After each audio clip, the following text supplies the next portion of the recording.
सास, माँ, बहू और बेटी। नहीं नहीं, ये कहानी इन सारे के सारे रिश्तों की नहीं, बल्कि दो रिश्तों में ही सभी रिश्तों की होने की है। अरे बहू, मेरे और तेरे ससुर जी की रोटी मत बनाना, मैं बना लूंगी, दिन तक ठंडी हो जाती है। बहू जो कि एक वर्किंग लेडी थी। नहीं नहीं माँ जी, मैं अच्छे से कपड़े में लपेट देती हूँ ना, आप क्यों मेहनत करेंगी, माइक्रोवेव में गर्म कर लेना। अरे नहीं बहू, मेहनत मत कर, वैसे भी ऑफिस में कम मेहनत होती है क्या, जा रहने दे। लेकिन बहू मानती नहीं, वो सास ससुर की रोटी बनाकर ही जाती है। दोपहर में खाने के वक्त ससुर जी कहते हैं, अरे बहू को रोटी बनाने के लिए क्यों मना कर दिया, क्या हो गया, ठंडा ही तो खाते आए हम लोग हमेशा से। अरे वो क्या है ना, सुबह ऑफिस जाती है, घर का सारा काम करने में वक्त लग जाता है, अरे थकती है वो अलग, तो मैंने सोचा बहाने से ही थोड़ा कम काम करवाऊं। ससुर मुस्कुरा रहे होते हैं, यह तो अच्छा है, बहू को समझना जरूरी है। वक्त बीत रहा था, घर में सब खुश थे कि एक दिन, माँ जी आप शाम को थोड़ा टहलने निकला करें, घर पर रह रहकर हड्डियां जाम होती है, पापा को भी ले जाया करिए, मैं वक्त पर तो आ जाती हूँ। बहू ठीक 5 बजे ऑफिस से घर आ जाती है, फिर चाय नाश्ता बनाकर सास ससुर के साथ बैठती, उन लोगों को सारा दिन का हाल बताती। रात को पति घर आता है, क्या बात है बेटा, ऑफिस से आकर कभी हम लोगों के साथ भी बैठा कर। अरे माँ, दिन रात काम करके मन ही नहीं करता, अगले दिन की फिर तैयारी होती है, आप और पापा ही कमरे में आ जाओ। इससे अच्छी तो बहू है, कितना भी थकी रहे, घर आकर हम लोगों के लिए चाय नाश्ता बनाना, फिर बातें करना। बहू ना होती तो हम बुढ़ा बुढ़िया तो बैठे ही रह जाते। सास और ससुर अब बहू के कहने पर शाम की सैर पर निकलने लगते हैं। सास की कई सहेलियां बनती है तो ससुर को भी कुछ बुजुर्ग लोगों का ग्रुप मिल जाता है। कैसा रहा सहेलियों के साथ शाम का वक्त, हम लोगों ने तो भाई खूब योगा किया। अरे हम लोगों को गप्पों से फुर्सत ही नहीं होती। वैसे मिसेस मल्होत्रा आज बहू के बारे में कुछ बोल रही थी। तभी वहाँ ऑफिस से बहू आ जाती है जो जींस और टॉप में होती है।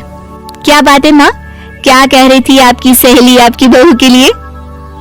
सास इस बार बहू को कुछ अलग तरीके से देखती है और उल्टा सवाल ही दाग देती है। क्या कह रही थी वो हटा, ये बता, तेरे ऑफिस में तो मर्द भी काम करते होंगे ना? बहू जो अब तक मजाक कर रही थी वो सीरियस हो जाती है। मर्द होंगे नहीं माँ जी, मर्द ही ज्यादा है, हम 5 ही लड़कियां हैं ऑफिस में। अरे तो अच्छा लगता है क्या ऐसे कपड़े पहनती हो? कल से तुम ना साड़ी पहनकर ऑफिस जाना, और हाँ शाम का नाश्ता थोड़ा जल्दी बनाया करो, नाश्ता बनाकर बाद में ही ऑफिस के कपड़े चेंज करने जाना। बहू को समझ में नहीं आता कि सास को हो क्या गया है, लेकिन वो कुछ नहीं कहती, सीधे किचन में जाकर चाय नाश्ता बनाती है और सास ससुर को दे देती है। अगले रोज बहू ऑफिस के लिए तैयार होती है तो खूब सुंदर सी साड़ी पहनती है और ऑफिस के लिए निकलने से पहले सास और ससुर के पैर छूती है और निकल जाती है।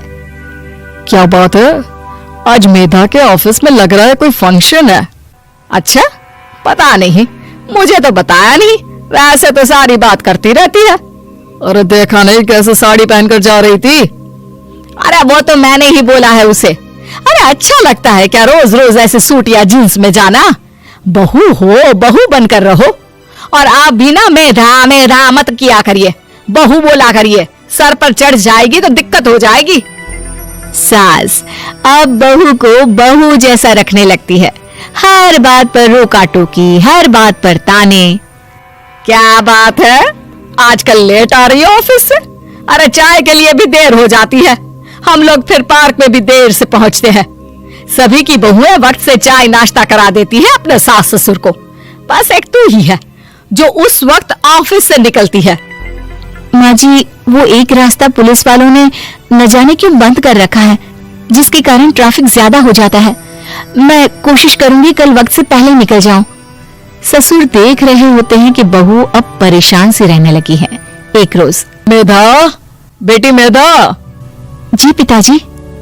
बेटा देख जरा कौन सी टी शर्ट अच्छी लग रही है। वो क्या है ना, शाम को सब बदल बदल कर टी शर्ट पहनते हैं, मैं भी सोच रहा हूँ कि आज कुछ अच्छा सा पहन कर जाऊं।